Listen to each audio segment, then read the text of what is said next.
Hey guys what's up. तो आज हम लोग बात करेंगे गैस्ट्रोइसोफेजियल रिफ्लक्स डिजीज़ के बारे में, जिसको कहते हैं हम लोग GERD। तो GERD आपके जो है सर्जरी का, पीडियाट्रिक्स का, मेडिसिन का बहुत इंपॉर्टेंट पार्ट है। तो उसके सारे एस्पेक्ट्स में कवर करने की कोशिश करूँगा कि जो GERD में आपसे पूछे जाएंगे, राइट। तो GERD का मतलब है क्या? सबसे पहले तो यही समझने की कोशिश करते हैं, गैस्ट्रोइसोफेजियल रिफ्लक्स डिजीज़। ठीक है क्या ये? मतलब गैस्ट्रो मतलब गैस्ट्रिक से, मतलब पेट से, ईसोफेजियल मतलब ईसोफेगस के थ्रू रिफ्लक्स कुछ हो रहा है। रिफ्लक्स क्या है? एसिड होता है ऑब्वियसली, और डिजीज़ तो है ही भाई। ठीक है, तो हो गया क्या ये? Gastro oesophageal reflux disease. तो कैसे होता है ये? Incompetent lower oesophageal sphincter leads to GERD। अगर तुम्हारा लोअर ईसोफेजियल स्फिंक्टर जो है वो इनकॉम्पिटेंट हो गया। अभी वो इनकॉम्पिटेंट कैसे हो सकता है? कोई भी कारण हो सकता है, ठीक है ना। अगर वो इनकॉम्पिटेंट हुआ लोअर ईसोफेजियल स्फिंक्टर, तो वो क्या करेगा? GERD कराएगा। और क्या हो सकता है? ट्रांजिएंट एलिएस का मान लो रिलैक्सेशन हो गया, एलिएस जो है रिलैक्स कर गया ट्रांजिएंटली, तो क्या करा सकता है? गैस्ट्रो ईसोफेजियल रिफ्लक्स डिजीज़ करा सकता है, राइट। तो इवेंट्स क्या क्या होते हैं, ठीक है ना। बेसिकली इसमें इनकॉम्पिटेंट लोअर ईसोफेजियल स्फिंक्टर है, बस इतना याद रखोगे तो GERD का तो पैथोफिजियोलॉजी समझ में आ जाएगा। आप समझोगे इवेंट्स कैसे होंगे। मान ले GERD में अगर तुम्हारा इनकॉम्पिटेंट हो जाता है तुम्हारा लोअर ईसोफेजियल स्फिंक्टर, तो क्या होगा? एसिड का रिफ्लक्स होगा, ठीक है ना। स्टमक से क्या हुआ? एसिड ऊपर गया। अभी क्या होगा? एसिड रिफ्लक्स हुआ तो ऑब्वियसली ईसोफेजियस में जाएगा, तो वो क्या करेगा? HCl जो है इरोड करेगा, तो उससे क्या होगा? ईसोफेजाइटिस होगा, ईसोफेगस के इन्फ्लेमेशन होगा। उसी से क्या होगा? अल्सरेशन होगा। अल्सरेशन हुआ तो फाइब्रोसिस, रॉ एरिया क्रिएट हुआ, फाइब्रोसिस शुरू होगा। फाइब्रोसिस हुआ तो क्या होगा? फाइब्रस टिश्यू का डिपोजिशन, तो क्या कराएगा? Structure formation. अभी स्ट्रक्चर फॉर्मेशन हो गया तो उधर क्या होगा? एक अगर मान लो कि एबनॉर्मल जगह पे क्या हो रहा है? स्ट्रक्चर फॉर्मेशन हो रहा है, तो उससे क्या हो सकता है? Columnar metaplasia. कॉलमनर मेटाप्लेजिया कहाँ हमने पढ़ा था पैथोलॉजी में का, कि स्क्वामस सेल, मतलब कि कॉलमनर मेटाप्लेजिया जो है अगर जब होने लगे तुम्हारा ईसोफेगस में, उसको क्या कहते हैं? Barrett's oesophagus. और बैरेट्स ईसोफेगस किसके लिए प्रीडिस्पोज करता है? एडिनोकार्सिनोमा के लिए। तो यही पूरी पैथोफिजियोलॉजी है गर्ड की, ठीक है ना। क्या क्या मैंने बोला? ट्रांजिएंट एलियस हुआ, ठीक है ना, एलियस रिलैक्सेशन हुआ, एसिड रिफ्लक्स हुआ, ईसोफेजाइटिस हुआ। ईसोफेजाइटिस के बाद में क्या हो सकता है? अल्सरेशन होगा। अल्सरेशन के बाद में क्या होगा? फाइब्रोसिस होगा। फाइब्रोसिस के बाद में क्या होगा? स्ट्रक्चर होगा। स्ट्रक्चर के बाद में क्या होगा? कॉलमनर मेटाप्लेजिया होगा। कॉलमनर मेटाप्लेजिया को हम लोग और क्या कहते हैं? Barrett's oesophagus. बैरेट्स ईसोफेगस किसके लिए प्रीडिस्पोज करता है? एडिनोकार्सिनोमा। यही पूरी पैथोफिजियोलॉजी है, समझे। नेक्स्ट ये देखते हैं। ये जो है मान लो कि ये तुम्हारा डायफ्राम का लेवल है, ये स्टमक है, तुम्हारा लोअर ईसोफेजियल जंक्शन है, ठीक। नॉर्मल पीएच जो ईसोफेगस में रहता है 5 से 7 होता है। नॉर्मल पीएच जो होता है ये 3 से, मतलब 3 के अप्रॉक्सीमेटली 3 के रहता है, ठीक है। मान लेते हैं क्या होता है कि ये जो अगर ये जो है ये एब्डोमिनल प्रेशर इसका बढ़ गया, और एब्डोमिनल प्रेशर बढ़ने के कारण से इसका रिलैक्सेशन हो गया, तो क्या होगा? ये रिफ्लक्स ईसोफेजाइटिस करा देगा, ठीक है ना। तो क्या होता है कि गैस्ट्रोइसोफेजियल रिफ्लक्स डिजीज़ कर जाएगा, ठीक। तो मोस्ट कॉमन प्रेजेंटेशन इसका कैसे प्रेजेंट करेगा बंदा आपको लेके, कि long stand history of heartburn की हिस्ट्री देगा। तो इसका एक आप लोग जैसे होता है ना कि एक कॉन्स्ट्रिक्टिव पेन और हर्ट बर्न की हिस्ट्री में आप लोग डिफ्रेंशिएट करना सीख जाओ। चेस्ट पेन बोल रहा है तो चेस्ट पेन का ये मतलब नहीं है कि उसको हार्ट अटैक ही आया होगा।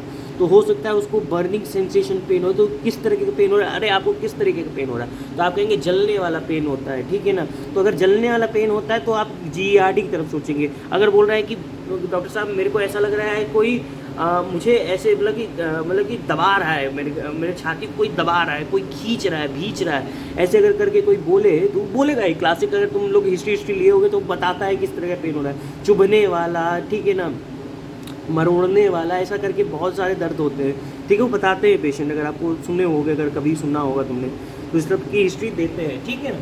बाकी history of long standing heartburn होती है with shorter history of regurgitation. तो वो क्या देगा? लॉन्ग स्टैंड हिस्ट्री देगा किसकी? हर्ट बर्न की देगा, और शॉर्टर हिस्ट्री देगा किसकी? रिगर्जिटेशन की हिस्ट्री दे देगा आपको। कहेगा डॉक्टर साहब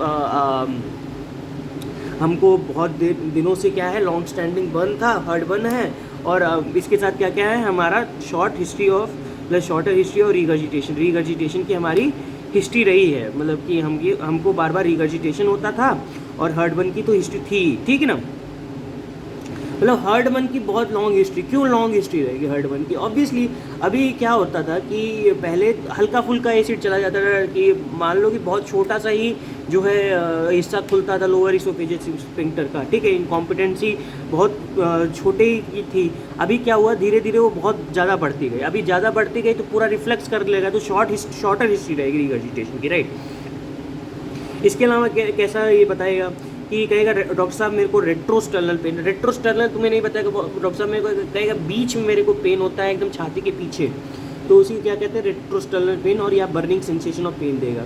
what about by bending over, ठीक है ना, तो वो बंदा हमेशा झुका हुआ रहेगा, वेयरिंग टाइट क्लोथ, ताकि यार उसको जो है बर्निंग थोड़ी कम हो जाए, टाइट क्लोथिंग पहनेगा।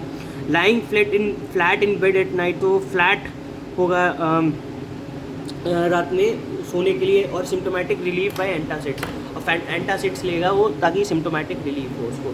तो कैसा प्रेजेंटेशन, बेंडिंग ओवर प्रेजेंटेशन देगा, ठीक है ना, और टाइट क्लोथिंग पहनेगा। टाइट क्लोथिंग के अलावा क्या करेगा, रात में लाई फ्लैट करेगा, और क्या करेगा, सिम्टोमेटिक रिलीफ उसको हो जाएगा एंटासिड से। तो वो उसकी एंटासिड्स की अगर हिस्ट्री पूछो तो कहेगा हाँ डॉक्टर साहब मैंने बहुत ही ज़्यादा एंटासिड्स को अब्यूज़ किया है, राइट, अब्यूज़ मतलब बहुत ज़्यादा खाया है, ठीक है ना। तो ये बात रही इसकी कैसे प्रेजेंटेशन करके लाएगा। क्लिनिकल फीचर्स क्या होता है, रेट्रोस्टर्नल हार्टबर्न, इपिगैस्ट्रिक पेन, रीगर्जिटेशन, यही सब की हिस्ट्री होती है इसकी। इन्वेस्टिगेशन क्या क्या कराओगे, gold standard investigation for diagnosis is 24 hour ambulatory pH monitoring. तो उसके अलावा तुम्हारा गोल्ड स्टैंडर्ड इन्वेस्टिगेशन क्या है, ये 24 आवर एम्बुलेटरी पीएच मॉनिटरिंग कर दोगे, इसी को डीमेस्टर स्कोर कहते हैं, ठीक है ना। 24 घंटों तक तुम पीएच की मॉनिटरिंग करोगे, डीमेस्टर स्कोर कह देंगे। नॉर्मल वैल्यू जो होती है 14.7 से कम होनी चाहिए, और गैस्ट्रोइसोफेजियल रिफ्लक्स डिजीज़ में यही चीज़ क्या होगी, 14.7 से ज़्यादा होगी। एक वैल्यू याद कर लेना, ठीक है ना, 14.7 से ज़्यादा होगी।